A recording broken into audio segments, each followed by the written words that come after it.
le psaume 23, verset 3. Après, si vous voulez lire le psaume 23 en entier, je vous encourage à le faire chez vous. C'est un des psaumes qui est le plus connu, mais qui est très encourageant parce que ça nous parle. Voici ce qu'on lit.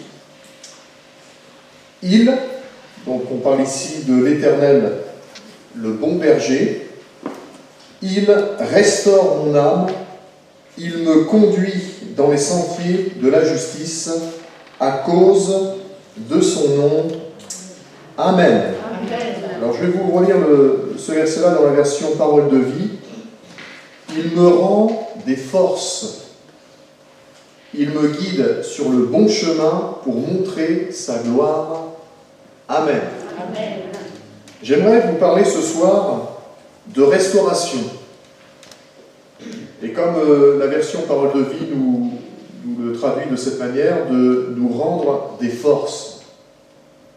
Alors je ne sais pas comment vous êtes venus ce soir à la réunion, je ne sais pas quelle est l'attitude et comment votre cœur se porte. Je ne suis pas médecin, mais Jésus est, lui, le médecin de l'âme. Et il sait exactement comment vous et moi nous allons. Et peut-être que ce soir, parmi nous, plusieurs ont besoin d'être restaurés et de retrouver des forces. Alors vous êtes au bon endroit. Parce que vous êtes avec la bonne personne, nous sommes avec le Seigneur Jésus. Et lui, il va nous faire du bien, lui, parce qu'il est le bon berger, a cette capacité de nous restaurer, de nous redonner des forces nouvelles. Ce psaume 23 nous parle, parce qu'il a été écrit déjà par un berger, qui connaissait le métier, qui savait ce qu'était conduire des brebis, qui savait aussi ce qu'était être dans des moments difficiles, qui savait aussi ce qu'était être lassé, fatigué, qui lui aussi avait besoin parfois d'être restauré. Et il a écrit ce psaume en s'adressant à Dieu parce qu'il savait que Dieu est aussi ce bon berger qui prend soin de chacun. Et notamment quand on n'est pas toujours en état, quand on est parfois fatigué, lassé, chargé, eh bien quand on se trouve à son contact, il est celui qui restaure. Il est celui qui rend des forces. Ce psaume encourage chacun d'entre nous encore ce soir et nous le savons, on passe tous par des saisons dans nos vies qui peuvent être différentes, mais quelle qu'elle soit, le bon berger est toujours là. Quand on lit ce psaume, on voit plusieurs saisons dans la vie. Il y a des moments où les choses vont bien, on est dans les verts pâturages, on est dans la présence de Dieu, on est dans la joie, et puis il y a d'autres moments où il faut passer par la vallée de l'ombre de la mort. Mais ce qui rassure nos cœurs, c'est que le bon berger est toujours là. Il est toujours présent. Ce verset 3 a retenu mon attention parce que je crois que dans les temps que nous vivons, les croyants ont besoin d'avoir des bases solides. Les croyants que nous sommes, nous avons besoin, j'ai besoin, d'avoir des bases qui soient solides, une confiance inébranlable dans le Dieu que nous servons. La foi est souvent mise à mal. Et les temps dans lesquels nous sommes n'arrangent pas les choses. Et nous avons besoin de savoir qui est notre Dieu et ce qu'il fait. Et notamment quand on se trouve face à des situations qui souvent nous dépassent. Et on a besoin dans ces situations-là que Dieu nous communique ce qui vient de lui pour pouvoir poursuivre le chemin tout en lui continuant de lui faire confiance. Le bon berger est présenté ici comme celui qui restaure, comme celui qui redonne des forces, comme celui qui est en train de reconstruire ce qui peut-être est en train de chanceler ou de s'écrouler. Il consolide ainsi l'âme qui est tourmentée, l'âme qui est affaiblie, l'âme qui est fatiguée ou affaiblie. Je crois que l'Église de tous les temps, depuis son origine jusqu'à nos jours, l'Église a besoin de connaître ces temps de renouvellement, ces temps de restauration, ces temps où Dieu nous communique ce qui vient de lui pour nous amener plus loin. pour que nous puissions continuer de marcher avec lui, quelles que soient les saisons dans lesquelles nous pouvons nous trouver, mais tout en sachant que si nous manquons de force, il est toujours là pour nous renouveler, pour nous communiquer des forces nouvelles et continuer la marche. Ce soir, et puis Dieu voulant, si Dieu nous conduit ainsi, vendredi prochain, j'aimerais voir pendant ces 2 vendredis 4 états dans notre âme, dans notre intimité avec Dieu, qui ont besoin d'être restaurés, qui ont besoin d'être renouvelés, dans lesquels Dieu veut vraiment mettre ce qu'il y a dans sa nature, dans son cœur, et nous le communiquer pour que nous puissions être vraiment vivifiés, que nous puissions être fortifiés. Il y a ce texte dans les épîtres qui nous parle d'être fortifiés dans l'homme intérieur. Et on a besoin, mon frère, ma sœur, d'être fortifiés. On a besoin sans cesse de vivre ce renouvellement dans la présence de Dieu. Parce qu'il suffit que nous nous éloignions un instant de cette communion avec le Seigneur, tout de suite nous sentons que nos forces diminuent. Tout de suite nous sentons que ce qui faisait notre hardiesse, ce qui faisait notre vigueur, ce qui faisait notre force pour être au service de Dieu, tout de suite nous sentons que ces forces s'en vont et que nous ne sommes finalement plus rien sans lui. D'ailleurs, Jésus le dira, sans moi, vous ne pouvez rien faire. Il est important, mon frère, ma sœur, que nous soyons au contact du Seigneur pour qu'à son contact, il nous restaure, il nous vivifie, et que dans ces temps où parfois on a besoin d'être restauré, on a besoin d'être revigoré, renouvelé, eh bien, Dieu le fait parce qu'il sait dans quelles circonstances vous et moi on peut passer. Des circonstances où, que ce soit au travers d'épreuves, au travers de combats, de tentations, ou au travers de la souffrance, des circonstances qui viennent souvent nous déstabiliser, qui viennent souvent nous perturber, qui même parfois peuvent être là pour nous tourmenter, mais quoi qu'il en soit, eh bien, le bon berger veille. Et son but, ce n'est pas de nous laisser dans cette situation, son but, c'est de venir à nos côtés et de nous restaurer.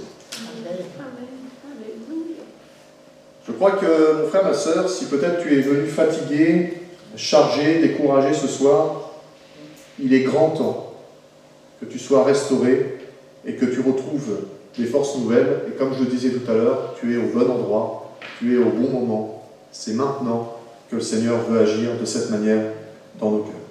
On va aller plus loin et je vous propose une lecture dans l'Évangile selon Jean. L'Évangile selon Jean, chapitre 20.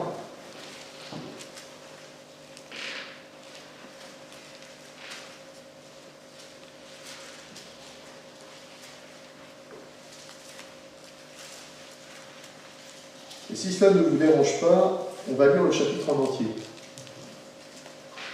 Ça vous va? Oui. Oui, normalement on a une étude biblique. Donc, mais je crois que c'est important que l'on lise ce chapitre en entier pour bien s'imprégner du contexte et voir qu'il y a des états de cœur dans lesquels Dieu veut vraiment mettre des forces nouvelles, amener quelque chose de nouveau, un renouveau, une restauration. Voici ce qu'on lit au verset 1er. Le premier jour de la semaine, Marie de Magdala se rendit au sépulcre dès le matin, comme il faisait encore obscur, et elle vit que la pierre était ôtée du sépulcre. Elle courut vers Simon-Pierre et vers l'autre disciple que Jésus aimait, et leur dit : « Ils ont enlevé du sépulcre le Seigneur, et nous ne savons où ils l'ont mis. » Pierre et l'autre disciple sortirent et allèrent au sépulcre. Ils couraient tous deux ensemble, mais l'autre disciple courut plus vite que Pierre, et il arriva le premier au sépulcre. S'étant baissé, il vit les bandes qui étaient à terre, cependant il n'entra pas. Simon-Pierre, qui le suivait, arriva et entra dans le sépulcre. Il vit les bandes qui étaient à terre, et le linge qu'on avait mis sur la tête de Jésus, non pas avec les bandes, mais plié dans un lieu à part. Alors l'autre disciple, qui était arrivé le premier au sépulcre, entra aussi, et il vit, et il crut. Car il ne comprenait pas encore que, selon l'Écriture, Jésus devait ressusciter des morts. Et les disciples s'en retournèrent chez eux. Cependant, Marie se tenait dehors près du sépulcre et pleurait. Comme elle pleurait, elle se baissa pour regarder dans le sépulcre. Et elle vit 2 anges vêtus de blanc, assis à la place où avait été couché le corps de Jésus, l'un à la tête, l'autre aux pieds. Ils lui dirent, « Femme, pourquoi pleures-tu » Elle leur répondit, « Parce qu'ils ont enlevé mon Seigneur et je ne sais où ils l'ont mis. » En disant cela, elle se retourna et elle vit Jésus debout. Mais elle ne savait pas que c'était Jésus. Jésus lui dit, « Femme, pourquoi pleures-tu? Qui cherches-tu » Elle, pensant que c'était le jardinier, lui dit, « Seigneur, si c'est toi qui l'as emporté, dis-moi où tu l'as mis et je le prendrai. » Jésus lui dit, « Marie. » Elle se retourna et lui dit en hébreu, « Rabboni », c'est-à-dire « Maître ». Jésus lui dit, « Ne me touche pas, car je ne suis pas encore monté vers mon Père, mais va trouver mes frères et dis-leur que je monte vers mon Père et votre Père, vers mon Dieu et votre Dieu. » Marie de Magdala alla annoncer aux disciples qu'elle avait vu le Seigneur et qu'il lui avait dit ces choses. Le soir de ce jour, qui était le premier de la semaine, les portes du lieu où se trouvaient les disciples étant fermées à cause de la crainte qu'ils avaient des Juifs. Jésus vint, se présenta au milieu d'eux et leur dit, « La paix soit avec vous. » Et quand il eut dit cela, il leur montra ses mains et son côté. Les disciples furent dans la joie en voyant le Seigneur. Jésus leur dit de nouveau, « La paix soit avec vous. Comme le Père m'a envoyé, moi aussi je vous envoie. » Après ces paroles, il souffla sur eux et leur dit, « Recevez le Saint-Esprit. Ceux à qui vous pardonnerez les péchés leur sera pardonné, et à ceux à qui vous les retiendrez, ils leur seront retenus. » Thomas, appelé Didyme, l'un des 12, n'était pas avec eux lorsque Jésus vint. Les autres disciples lui dirent donc, « Nous avons vu le Seigneur. » Mais il leur dit, « Si je ne vois dans ses mains la marque des clous, et si je ne mets mon doigt dans la marque des clous, et si je mets ma main dans son côté, je ne croirai point. » 8 jours après, les disciples de Jésus étant de nouveau dans la maison, et Thomas se trouvait avec eux. Jésus vint, les portes étant fermées, se présenta au milieu d'eux et dit, « La paix soit avec vous. » Puis il dit à Thomas, « Avance ici ton doigt, et regarde mes mains. Avance aussi ta main et mets-la dans mon côté. Et ne sois pas incrédule, mais crois. » Thomas lui dit, « Mon Seigneur et mon Dieu. » Jésus lui dit, « Parce que tu m'as vu, tu as cru. Heureux ceux qui n'ont pas vu et qui ont cru. » Jésus a fait encore en présence de ses disciples beaucoup d'autres miracles qui ne sont pas décrits dans ce livre. Mais ces choses ont été écrites afin que vous croyiez que Jésus est le Christ, le Fils de Dieu, et qu'en croyant, vous ayez la vie en son nom. Amen. Amen. Quand Jésus apparaît, les choses changent. Et là, on le voit ici, quand Jésus est apparu à ses disciples, eh bien, l'état de leur cœur a changé. Jésus est ressuscité d'entre les morts, et ce qu'il avait annoncé, eh bien, s'est accompli. Mais on s'aperçoit que ce soit Marie, Pierre, Jean, ou les autres disciples, et puis dans un autre passage, on a les disciples d'Emmaüs, il n'y a aucun d'eux qui a été en mesure de le reconnaître. C'est étonnant. Ils ont quand même passé avec Jésus un peu plus de 3 ans, quasiment 24 heures sur 24, 7 jours sur 7, et normalement, toute personne bien constituée et ayant tout son esprit, toute sa tête, quand vous passez plus de 3 ans avec quelqu'un, quasiment en permanence, vous connaissez la personne. Moi je suis marié avec ma femme, et je connais ma femme. Et elle me connaît heureusement. Mais il y a quelque chose qui se crée, il y a des liens qui se créent quand on est ensemble. Et il suffit que la personne arrive, tout de suite on sait que c'est elle. Mais là c'est étonnant. Jésus apparaît à ses disciples, et ses disciples ne le reconnaissent pas. Il y a comme un voile, il y a comme quelque chose qui cache la réalité de ce qu'ils sont en train de vivre. On pourrait dire, mais Marie, Pierre, Jean, que se passe-t-il? Pourquoi vous ne reconnaissez pas Jésus? Pourquoi est-ce que vous vous comportez de cette manière-là avec Jésus? Auriez-vous oublié le Maître? Mon frère, ma sœur, il faut souvent que le Maître, Jésus, se présente à nous pour que nous puissions réaliser qui il est réellement. Parce que les situations que nous pouvons vivre, les situations que nous pouvons rencontrer, parfois nous amènent dans un tel état de cœur que finalement cette situation, cette circonstance qui est la nôtre, eh bien, jette comme un voile sur nos yeux et nous empêche de reconnaître qui est Jésus. Nous empêche de reconnaître que Jésus est le Sauveur, est celui qui est ressuscité, celui qui a la vie, et celui qui a la capacité de changer les choses dans notre cœur. Et à cause des circonstances que l'on peut vivre, à cause des circonstances que les disciples avaient vécues, eh bien, il y a eu quelque chose qui les a comme aveuglés. Ils n'étaient plus en mesure de croire, de voir que le Maître qu'ils avaient vu cloué sur une croix était réellement ressuscité. Et on peut les comprendre. Quand vous avez mis tout votre espoir, quand vous avez mis tout votre cœur, en croyant que Jésus est le Fils de Dieu, et que vous le voyez être mis en croix, et que vous le voyez mourir sur la croix, être placé dans un tombeau, eh bien, humainement parlant, vous avez toutes les raisons de croire que c'est terminé, qu'il n'y a plus de solution, que tout est anéanti.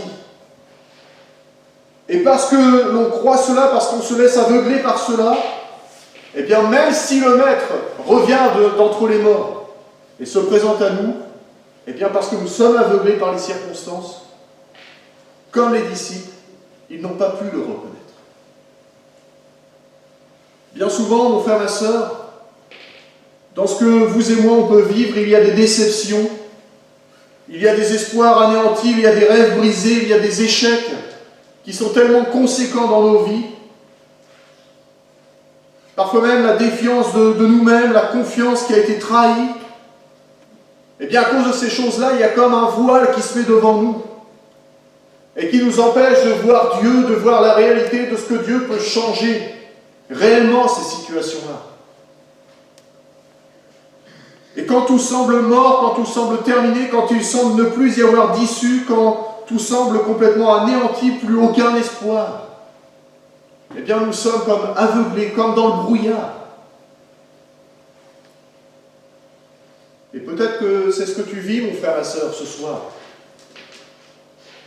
Tu vis des circonstances où finalement tu ne vois plus Dieu. Tu ne vois plus Jésus. Et c'est important que Jésus ce soir se manifeste à nouveau à toi, au travers de sa parole. C'est important que vous et moi ce soir, on comprenne que le but du Seigneur, c'est de nous rencontrer, et la prière est là aussi, pour rencontrer le Maître. Mais que la prière ne soit pas simplement un exercice religieux où nous nous approchons, mais que nous sommes comme aveuglés. Et nous ne voyons même plus que le Maître est là. Il est important que Jésus se manifeste, se montre à eux, afin de les restaurer profondément dans leur relation avec lui. Je crois que de même, ce soir, Dieu veut se manifester aussi dans chacune de nos vies, dans chacune de nos circonstances. Peut-être dans ton épreuve, peut-être dans ta maladie, ta souffrance, je ne sais. Mais c'est l'occasion ce soir de laisser Jésus se manifester dans toutes les circonstances que vous et moi on peut vivre, et en se manifestant, d'ôter le voile qui peut être placé sur nos cœurs pour que nous sachions que Christ est réellement ressuscité, qu'il est vivant et qu'il a la puissance de nous communiquer la vie. Quand Jésus va apparaître, les choses vont commencer à changer. Et quand Jésus va apparaître, il va parler à chacun de ses disciples, parce que finalement, chaque disciple, on va le voir maintenant, par sa réaction, va montrer un état de cœur dans lequel il a besoin d'être restauré. Et Jésus va parler parce qu'il a quelque chose à dire, par rapport à cet état de cœur. Et mon frère, ma sœur, Jésus veut se révéler à nous ce soir parce qu'il a quelque chose à nous dire, il a quelque chose à te dire, il a quelque chose à me dire sur notre état de cœur. Parce que son but, c'est de restaurer, c'est de remettre la vérité. Là où peut-être le diable a mis le mensonge. Son but au Seigneur, c'est de faire la clarté, de mettre la lumière là où peut-être les ténèbres se sont imposées. Pour que la vérité puisse paraître et que l'on puisse savoir, que l'on puisse connaître que nous avons un Dieu qui est vivant, un Dieu qui est puissant, un Dieu qui guérit encore aujourd'hui, un Dieu qui sauve encore aujourd'hui, un Dieu qui délivre et un Dieu qui agit avec puissance dans nos vies. Et le premier état de cœur, ce soir nous en verrons deux et Dieu voulant, vendredi prochain nous en verrons deux autres. Le premier état de cœur que Jésus veut, dans lequel Jésus veut agir et restaurer, c'est quand il va rencontrer Marie. Marie, après avoir vu le tombeau vide, elle va courir avertir Pierre, elle va aller voir Jean et elle va leur raconter tout ce qui est en train de se passer. Parce qu'elle ne comprend pas, c'est pas logique. Vous voyez quelqu'un mourir, vous le mettez dans le tombeau, c'est pas logique que le tombeau soit vide. Parce que pour le moment, elle n'a pas ce renouvellement de son intelligence dans son cœur, de comprendre qu'il y avait une promesse, et que la promesse est accomplie devant ses yeux. Mais humainement parlant, ce n'est pas logique de voir un tombeau vide alors qu'on l'a vu mettre un corps dans ce tombeau. Et elle va aller voir les disciples en disant « Mais voilà, le tombeau est vide, que se passe-t-il » et les disciples vont venir voir et constater. Cependant, plus que de constater seulement comme Pierre et Jean ont pu le faire et ils sont repartis, Marie va demeurer là, à côté du tombeau parce qu'elle ne comprend pas. Elle ne saisit pas ce qui est en train de se passer. Et elle va regarder à nouveau dans le tombeau et là elle va se mettre à pleurer. Parce qu'il y a de la tristesse dans son cœur. Parce qu'elle s'attend, oui, elle sait que le maître est mort, mais là elle ne voit plus le corps et elle voudrait qu'au moins il y ait le corps qui soit là. Et parce que le corps même n'est plus là, eh bien son cœur est rempli de tristesse. Son cœur est rempli de ses peurs, de ses doutes, de ses questions. Et c'est là l'objet de sa tristesse. Mais que se passe-t-il? Pourquoi Dieu permet cela? Pourquoi est-ce que je vis cela? Pourquoi est-ce que c'est vide? Je ne comprends pas. Et peut-être que ce soir, tu es comme cette femme, Marie. Tu ne comprends pas, tu ne saisis pas, tu ne sais pas pourquoi. Et dans ton cœur, il y a de la tristesse qui prend place. Et finalement, cette tristesse t'amène à pleurer, ou peut-être que tu ne pleures pas devant les autres.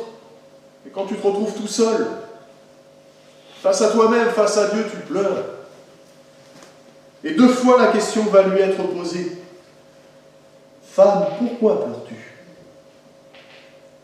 Peut-être que Dieu te pose cette question ce soir, mais pourquoi pleures-tu? Alors nous pourrions trouver bien des raisons, mais Seigneur, tu sais bien par quelle situation je traverse. Tu sais bien, Seigneur, ce que je vis. Pourquoi pleures-tu? Marie avait laissé la tristesse envahir son cœur, remplir son cœur, et cette tristesse voilait toutes les promesses de Dieu. Au point que quand Jésus s'est présenté lui-même à elle, elle ne l'a pas reconnu. Mais pensant que c'était le jardinier. Il y a une différence quand même entre le maître et le jardinier. Seigneur, si tu l'as pris, dis-moi où tu l'as mis, parce que je voudrais le prendre avec moi. Et c'est normal, c'est humain de réagir comme cela. Et il y a des réactions parfois que l'on peut avoir. Eh bien, on n'est pas là pour condamner ces réactions parce qu'elles sont humaines. Et Dieu le sait. Dieu sait que parfois il y a des réactions qu'on peut avoir qui ne sont pas peut-être spirituelles, mais parce qu'on est humain, on réagit de cette manière-là. Et Dieu ne nous condamne pas pour cela. Mais Jésus va parler à cette femme en l'appelant par son prénom. Marie. Et là, d'un seul coup, c'est comme si tout s'ouvrait, comme si toute la tristesse qui était là disparaissait. Il n'y a que le Sauveur qui pouvait lui parler de cette manière-là. Mon frère, ma sœur, Dieu sait exactement comment nous parler. Et Dieu, ce soir, s'adresse à vous dans votre cœur, en vous parlant d'une manière particulière que seul vous pouvez savoir que c'est lui qui vous parle. Et le fait qu'il nous parle, eh bien automatiquement, ça rassure notre cœur, parce qu'on sait qu'il n'y a plus de raison d'être triste, il n'y a plus de raison d'être dans les pleurs, parce qu'on sait qu'il est là. Et que parce qu'il est là, il va prendre les choses en main. Et que les choses vont commencer à changer. Jésus ne voulait pas que Marie reste dans cet état de tristesse parce qu'elle avait perdu sa joie. Et la chose que Dieu regarde dans nos cœurs, parce que c'est ce qu'il veut nous communiquer, c'est la joie. Et quand Dieu voit dans notre cœur qu'il y a cette attitude de cœur dans notre âme qui finalement a laissé la tristesse prendre autorité dans notre vie, Dieu veut nous communiquer sa joie. Et ce soir, peut-être que mon frère, ma sœur, tu as besoin que Dieu te restaure dans ta joie. Oui, les épreuves sont là, oui, il y a des combats, oui, il peut y avoir de la souffrance. Mais quand le Maître est là, il te communique sa joie. Et c'est quelque chose qui est même impensable d'un point de vue humain. Comment peut-on être dans la joie alors que l'on vit dans la souffrance ? Mais ça, c'est divin. On ne peut pas l'expliquer forcément, mais Dieu est capable de nous communiquer la joie dans notre cœur au plus profond de notre être, alors que physiquement, il y a toutes les raisons de désespérer. Je crois que ce soir, Jésus veut restaurer dans chaque cœur sa joie. Alors peut-être que, mon frère, ma sœur, tu es venu complètement découragé, dans la tristesse, tu te dis, mais où est-ce qu'on va dans ce pauvre monde? Avec la guerre qui est à nos portes, avec ce monde qui fait n'importe quoi, on est en train de mettre en place des lois qui autorisent maintenant l'avortement à un niveau qui est incroyable, des enfants qui sont déjà formés dans le corps. Et quand on regarde ça, on se dit, mais il y a de quoi pleurer. Et pourtant, Dieu veut nous communiquer sa joie. Jésus est là ce soir, et c'est par ton nom qu'il t'appelle. C'est à toi qu'il parle, pas personnellement, individuellement, là maintenant, dans ton cœur. Et comme Marie, il t'appelle par ton nom, il te dit, je veux restaurer ta joie.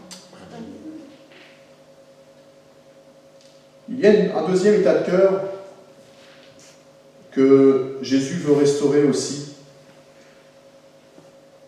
Et on peut voir à partir du verset 19 de notre lecture, il nous est dit que le soir de ce jour, où Jésus a commencé à apparaître à ses disciples, quand il était ressuscité, qui était le premier de la semaine, les portes du lieu où se trouvaient les disciples étant fermées à cause de la crainte qu'ils avaient des Juifs. Jésus vint, se présenta au milieu d'eux et leur dit, « La paix soit avec vous. » Et il va le répéter encore.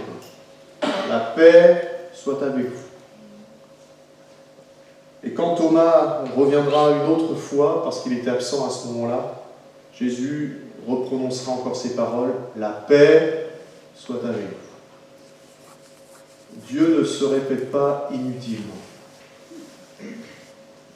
On est normand, parfois on a besoin que ça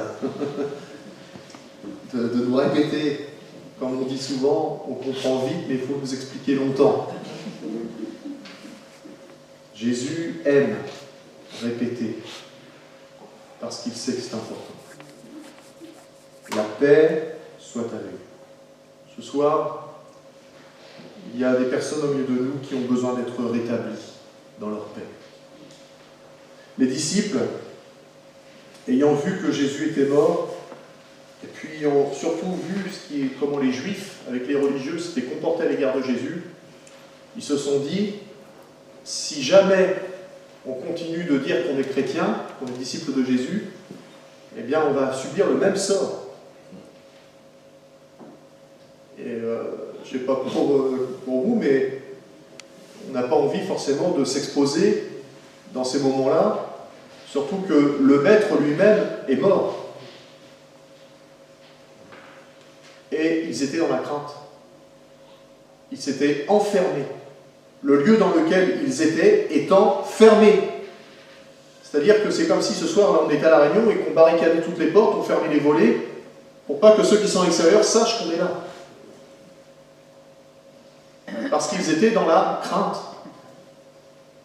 Et parce qu'ils étaient dans la crainte, eh bien, ils se tenaient entre eux et ils n'osaient même plus aller à l'extérieur. Parce qu'ils se disaient que s'ils allaient à l'extérieur, on risquait de les arrêter et de leur faire subir le même sort qu'à Jésus.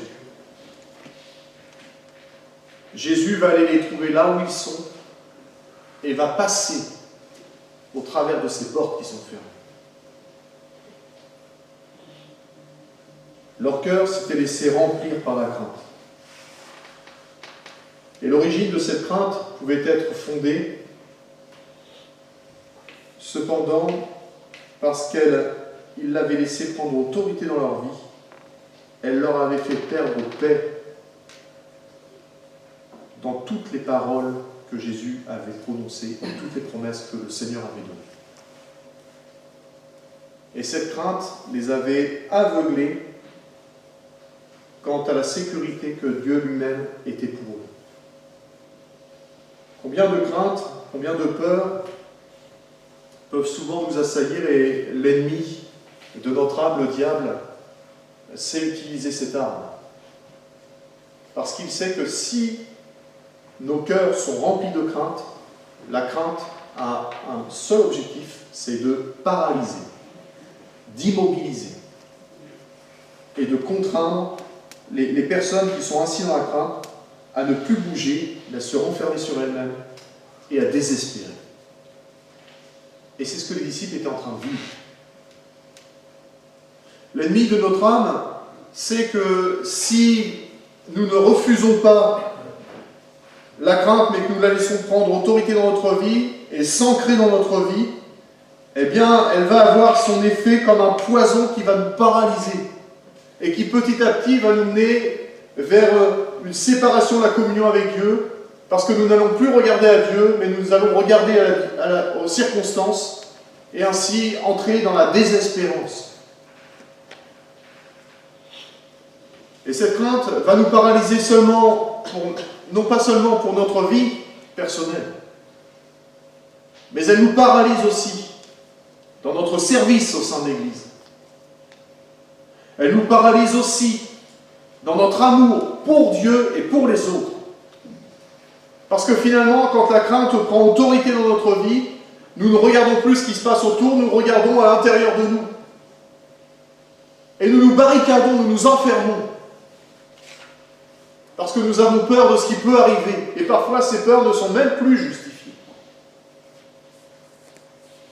Jésus s'est présenté à eux car il devenait urgent que la puissance de sa résurrection devienne pour eux une réalité.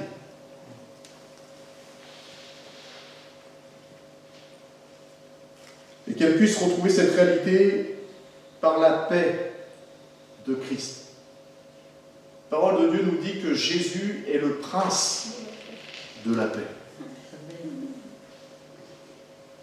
Et il ne pouvait pas en être autrement que le prince de la paix vienne lui-même imposer la paix au sein de ses disciples de l'Église naissante.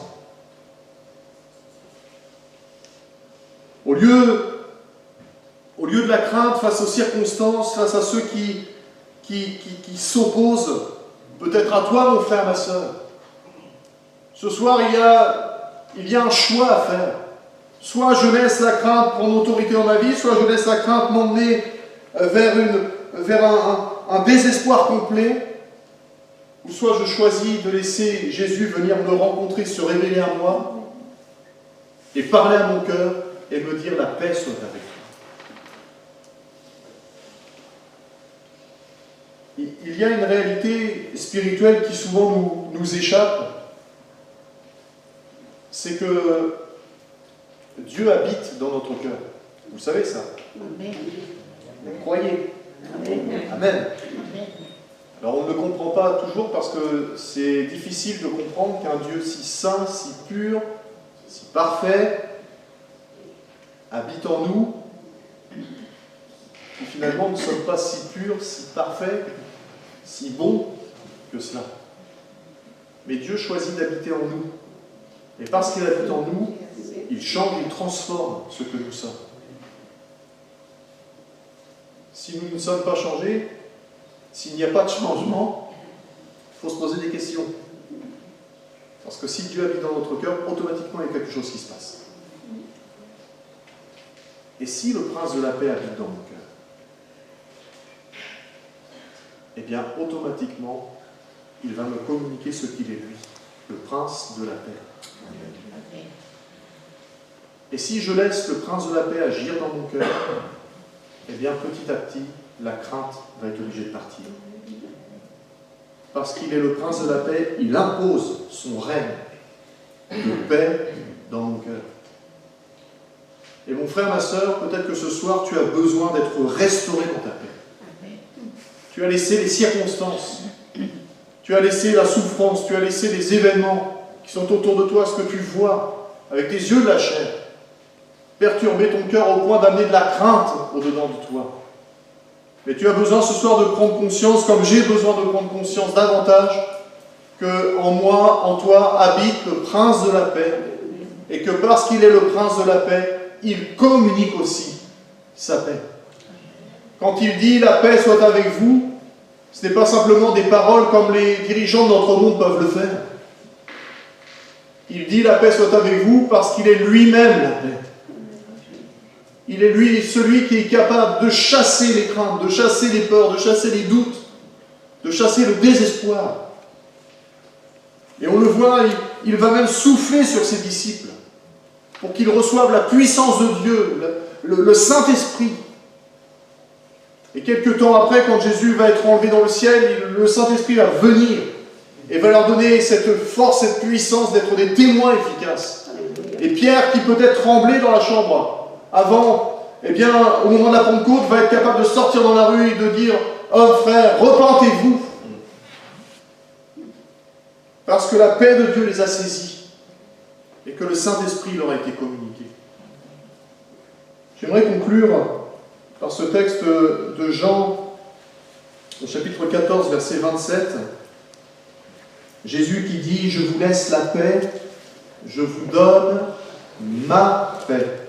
Je ne vous donne pas comme le monde donne, que votre cœur ne se trouble point et ne s'alarme point. » Et puis dans le livre des Actes des Apôtres, au chapitre 13, verset 52, il nous est dit ceci: « Les disciples étaient remplis de joie et du Saint-Esprit. »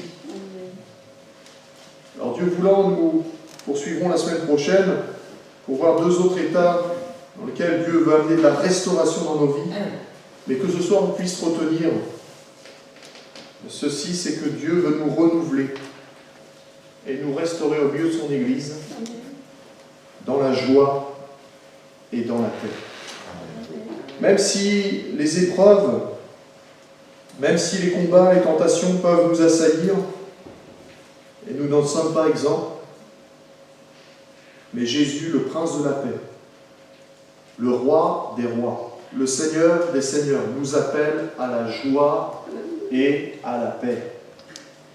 Alors ce soir, mon frère, ma sœur, dans ce temps de prière, je vous invite vraiment à nous approcher ensemble du Maître, lui qui est le bon berger. Il veut restaurer ton âme. Tu es peut-être venu ce soir dans les pleurs, tu es peut-être venu ce soir dans la tristesse, Tu es peut-être venu ce soir dans l'agitation. Tu es peut-être venu ce soir dans le doute. Tu es peut-être venu ce soir dans la crainte, peut-être même dans l'angoisse.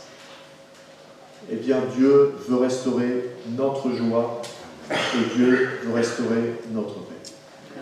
Amen. Amen.